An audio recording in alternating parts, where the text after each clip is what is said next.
देश विदेशमा रहनुभएका यहाँहरू सम्पूर्णमा मेरो हार्दिक नमस्कार। म मदन भण्डारी, अनेरासुबु केन्द्रीय कमिटी सदस्य तथा प्रशिक्षण विभाग उपप्रमुख।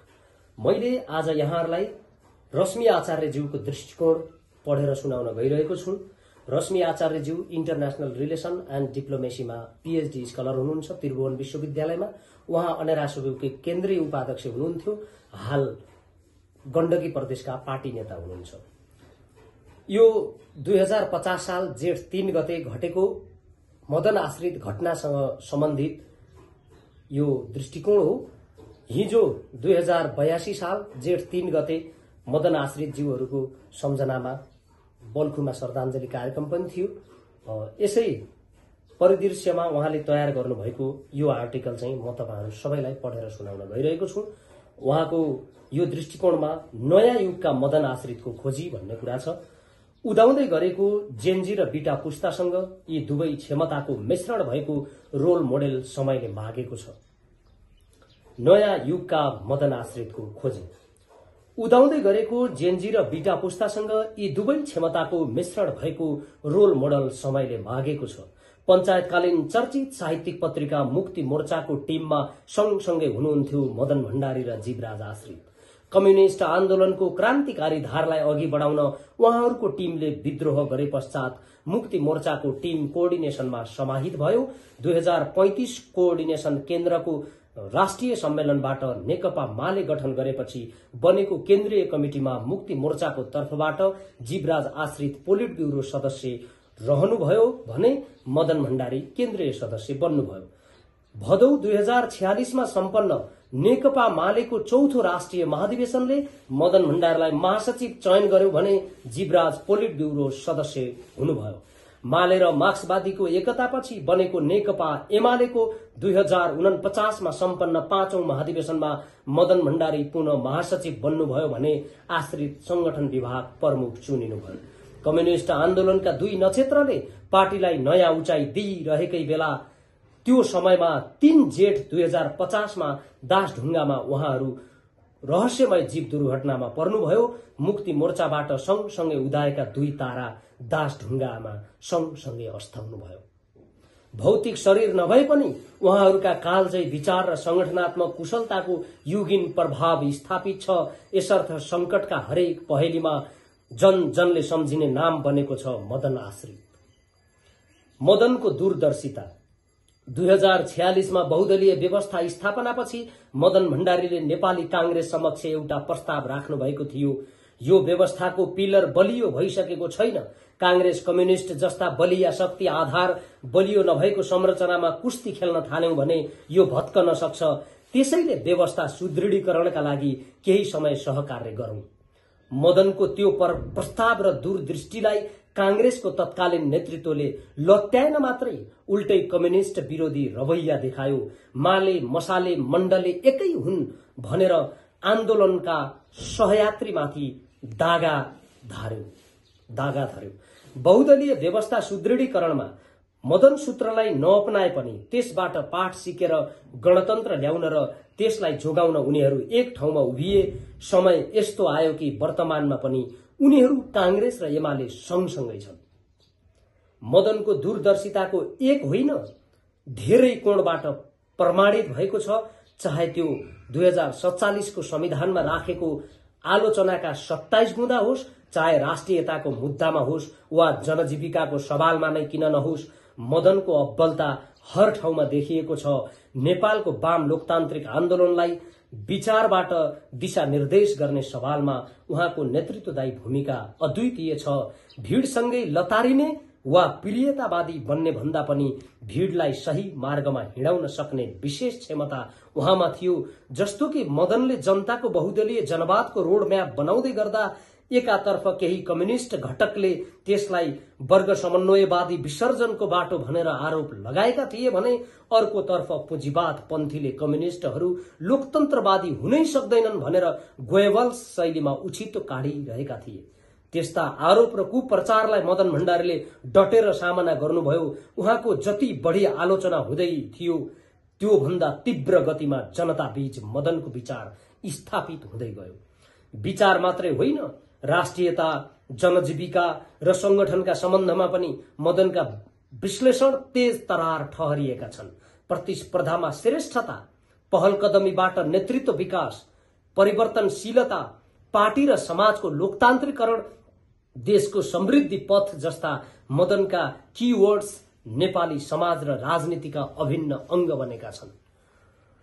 टनकपुर परियोजना सम्बन्धी सम्झौताबारे 2049 चैत्र 24 मा प्रतिनिधि सभा बैठकमा उहाँले 2.9 हेक्टर जमिन त के 1 इन्च जमिन कसैलाई दिने छुट न सरकारलाई छ न त संसदलाई नै छ भनी सरकार र संसद दुवैलाई खबरदारी गर्नुभएको छ। यस्तो खबरदारी उहाँले राष्ट्रका ज्वलन्त मुद्दाहरूमा जीवन पर्यन्त गर्नुभयो। मदन भण्डारी भन्नुहुन्थ्यो, सिद्धान्तको निम्ति जीवन होइन, जीवनको निम्ति सिद्धान्त हुनुपर्छ, अर्थात् सिद्धान्तले जीवनलाई पछ्याउनुपर्छ र जीवनलाई बाटो देखाउनुपर्छ। मदनको व्याख्या जनजीविका हराएको कागजी सिद्धान्त जीवन्त सिद्धान्त हुनै सक्दैन भन्ने थियो। पार्टी, समाज र राज्यको लोकतान्त्रिकरणमा मदन कुनै एक पार्टीको मात्र नभई सबैको पथ प्रदर्शक बन्नुभयो। आश्रितको संगठनात्मक कुशलता, कम्युनिस्ट पार्टीका अपरिहार्य भनी पुष्पलालले औंल्याएका 300 मध्येका अरू 200 सिद्धान्त र संघर्षको मेरुदण्ड मानिने संगठनको मामलामा जीवराज आश्रित कसैसँग तुलना हुन नसक्ने नाम हो। पार्टी पद्धति र अनुशासनमा चट्टानी अडान राख्ने स्वभावका आश्रितले पार्टीका निर्णय निर्देशनको अक्षरांश कार्यान्वयनमा सदैव जोड दिनुभयो। व्यवहारमा मिजासिलो तर पार्टी पद्धति र अनुशासनको मामलामा अत्यन्तै कठोर आश्रितसँग आफ्ना लागि कुनै काम नगर्ने र आफैलाई समेत छुट नदिने कार्यशैली थियो। कम्युनिस्ट चरित्रबाट च्युत भएका हुन खोज्ने व्यक्ति प्रवृत्ति विरुद्ध उहाँ निर्मम तवरले प्रस्तुत हुनुहुन्थ्यो। उहाँसँग छोटो समय एउटै कमिटीमा रहनुभएका तथा वर्तमान नेकपा एमालेका संगठन विभाग प्रमुख काशीनाथ अधिकारी उहाँलाई सम्झँदै भन्नुहुन्छ, विचार र व्यवहारको बीचमा तादात्म्य मिलेको दृष्टान्त योग्य पात्र हो उहाँ। एक हिसाबले भन्दा संगठनको मामलामा उहाँ टावरिङ फिगर हुनुहुन्थ्यो। मदन आश्रितको खोजी, आश्रित जस्ता दूरद्रष्टा र संगठकले पसिना सिन्चेको भूमि र बनाएको पार्टी यति बेला इतिहासकै सबैभन्दा कठिन मोडमा छ। चौतर्फी अराजकता हावी छ। अर्को अर्थमा भन्नुपर्दा वर्तमान सन्दर्भमा राजनीतिक र सांगठनिक दुवै हिसाबले सबैभन्दा बढी प्रश्न उठेको समय बनेको छ। संगठन भन्दा पनि फलोअर्स प्रभावी भएर लोकप्रियतावादले लतारेको कालखण्ड हो यो। देश र समाजका लागि जीवन होमेकाहरूको त्याग र समर्पण अर्थहीन बनाउन उद्धत अभिवेकी प्रवृत्तिले प्रशय पाएको दूषित घडी पनि हो यो। जस्तो कि संसदमा बोल्ने सांसद तथ्यमा बोल्दैनन्, उनीहरूलाई सिकाउनेहरूले नै सभ्य, शिष्ट र शालीन तर्क गर्दैनन्। एउटै व्यक्तिले सत्तामा हुँदा र नहुँदा ठिक विपरीत अभिव्यक्ति दिन्छन्। उनीहरूको आलोचना गर्नेहरू समालोचनात्मक टिप्पणी गर्ने भन्दा पनि कुण्ठा र छाडापनको कुलतले ग्रसित छन्। परिणामतः सामाजिक सञ्जाल हेर्न र सुन्नै नसक्ने गरी विषाक्त छ। यस्तो अवस्था समाजमा लामो समय रहने हो भने त्यसले कस्तो असर गर्ला कसैले हेक्का राखेको देखिँदैन। पार्टीहरू भित्रको कुरा गर्ने हो भने राजनीतिक र सांगठनिक संकट क्रमशः बढ्दो छ। राजनीतिमाथि अराजनीति हावी छ। विधि र अनुशासनमा चल्नुपर्नेहरू भौतिक आक्रमणमै उत्रिएका दृश्य छरपष्ट देखिन थालेका छन्। सहकार्यलाई षड्यन्त्रले विस्थापित गरेको छ। एकता भन्दा अनेकता चाहनेहरूको बोलबाला छ। दृष्टिकोण भन्दा द्रव्य प्राथमिकता क्रममा अगाडि देखिएको छ। क्षमता र योग्यता भन्दा चाकडी र चाप्लुसीको अंकभार माथि परेको छ। काम गर्ने भन्दा कान फुक्नेहरूकै रजगत चल्न थालेको छ। पहल कदमी पातलिँदैछ। प्राविधिक तवरले नेतृत्व हत्याउने गलत परिपाटी हुर्कँदो छ। प्रतिस्पर्धामा श्रेष्ठताको मूल मर्म नै ओझेलमा पारिएको छ।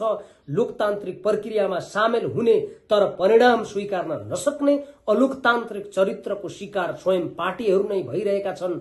पार्टीहरूमा संगठक कम छन् भएकाहरू पनि उत्पीडनमा छन्। पार्टीहरू गुट अर्थात् स्वार्थ समूहका महासंघ जस्ता देखिएका छन्। उनीहरूभित्र सामूहिकता भन्दा पनि आदेश नै संगठनात्मक प्रणाली बन्ने हो कि भन्ने जोखिम बढेको छ। पार्टीका संस्थागत निर्णय बोक्नेहरू झोलेर सार्वजनिक विरोध गर्नेहरू साहसी भनेर चित्रित हुन थालेका छन्। संगठनलाई सामाजिक सञ्जालको नेटवर्क र त्यसको दुरुपयोगको निष्प्रभावी जस्तै बनाइदिएको छ। अराजकताको मात्रा जति बढ्छ प्रियतावादको रेटिङ त्यति नै बढ्दै गएको छ। पछिल्लो समय अराजकता र प्रियतावाद पर्यायवाची जस्तै देखिन थालेका छन्। निचोडमा भन्नुपर्दा सिद्धान्त र व्यवहारमा आनको तान फरक देखिएको छैन। यस्तो दुरूह अवस्थालाई सजिलै पार लगाउन सक्ने पात्रको रूपमा मदन आश्रितलाई सम्झने पंक्ति विद्यमानमा सानो छैन।